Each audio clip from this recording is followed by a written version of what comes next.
into something amazing today? If so, then let's go! Tada!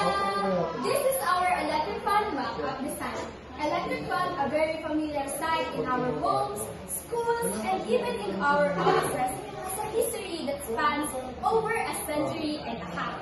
Its journey from bulky invention to sleek, energy-efficient appliance is a proof how amazing they change, thanks to our inventors and engineers. And did you know that Schuyler Wheeler invented electric fan in 1886? And unlike being cold where you can make a fire or work with clothing, there were minimal options for overcoming the heat. And before the late 1800s, being too hot was an everyday problem. And electric fan that time were a game changer.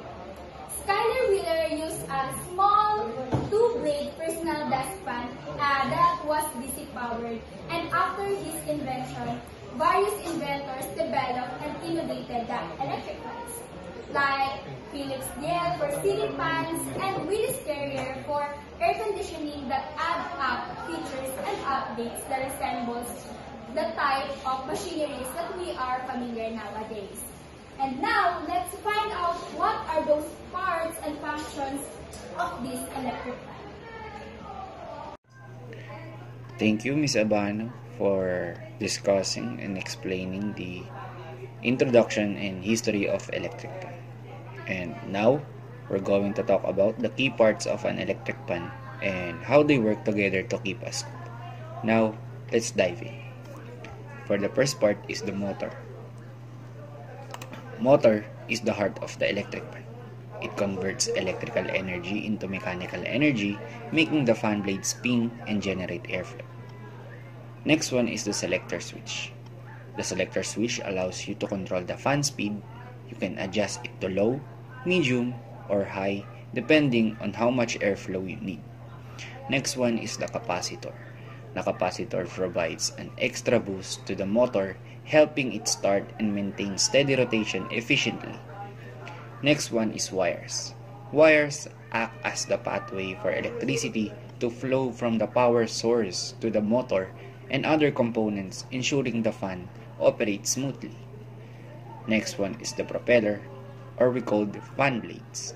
The propeller or the fan blades is what creates airflow.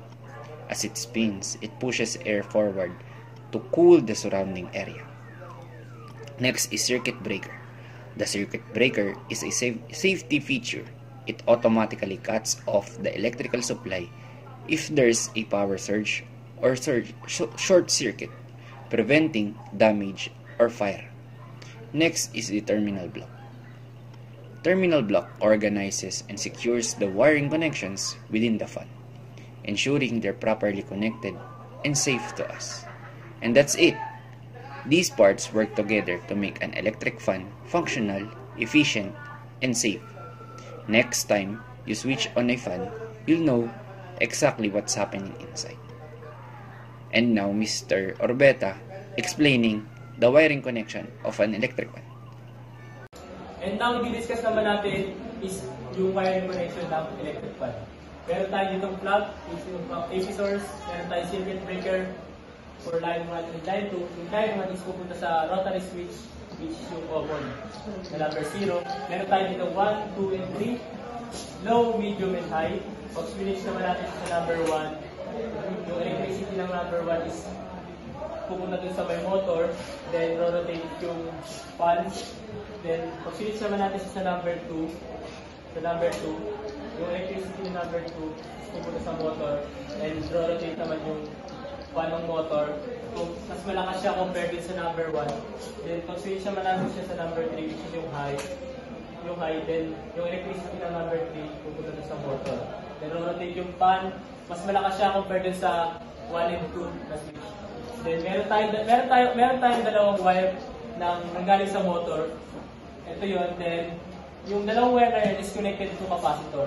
Then, meron pa tayo natitirang isang wire yung connected to siya sa motor. Then, yung wire na yun is connected to line 2. Yung line 2 is connected to circuit breaker. Ngayon naman, ipapakita ko kung paano naman siya gumagana. Meron tayo ditong outlet. Meron din naman tayo dito flat, which is yung AC source. Then, i-connect natin siya. Yung circuit breaker, i-on natin siya. Then, yung switch.